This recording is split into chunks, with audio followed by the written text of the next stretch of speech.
for you? Everything ended up feeling easy because once you get it, you get it. Getting there was hard work, but you forget that, you forget it when you're rewarded by actually achieving it. But he just is such a unique character. Everything from his speech patterns, his body language, and then once you got that done, you've got to really start getting into his head much more. That was hard work. It was hard work to start with, but he made it easier for me because he could have been really belligerent. He could have decided he didn't want anything to do with it. We went through the hardships, but ultimately it came out feeling easy. Yeah, you kind of sort of slowly slip out of it. When you've spent so much time playing a character, you sort of you think that you've just shrugged it off, but and talking in our own speech patterns and everything. But yourself is undeniable eventually, so it'll always come back. Just sometimes takes a little bit longer than other times.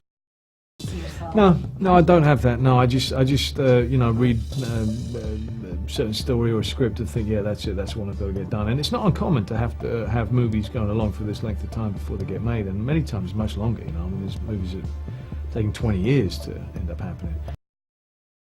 But the one thing is that you always do need somebody, and in this case it was Mark, who just won't give up. He's just relentless.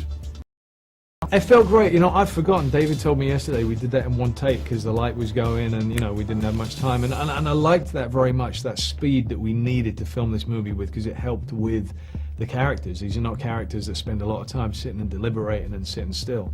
Hey, we nailed it. It was right. I'm working with Melissa. It's, to me, it was Alice right there. I was Dickie, and, so it all came good. It is a nice scene, yeah.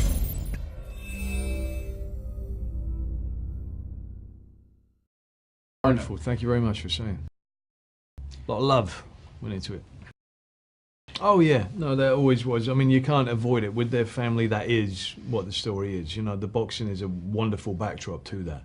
But that is where the heart of the story is this sense of loyalty to a family that is dysfunctional, and at what point is the loyalty actually ceasing to be admirable, and at what point do you actually have to do, the nice thing to do is to say to the whole family, they got to change. The whole thing has to change, and that's going to be painful for some time, but it's going to make everybody better in the long run. And that's troubling, but I think that everyone can relate to that in some sense in their lives, And I found very much, what I was quite surprised at was how familiar I was with these families and with these kinds of people, because Boston, Lowell, is the most English areas of America that I've ever visited, The people, I grew up with these people, I know them, Sometimes we weren't able to use the actual houses, people were living in them, they weren't happy with us really, asking them to leave.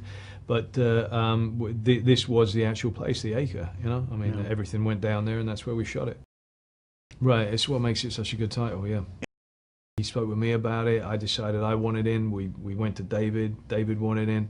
It just all was going right. We kept on just finding people who were in it for the right reasons. Nobody was getting paid anything for this, crew included, but everybody loved it. It was, Amy, Melissa, Jack, McGee, just fantastic actors who wanted to be involved with this. It is unique, and the crew members as well.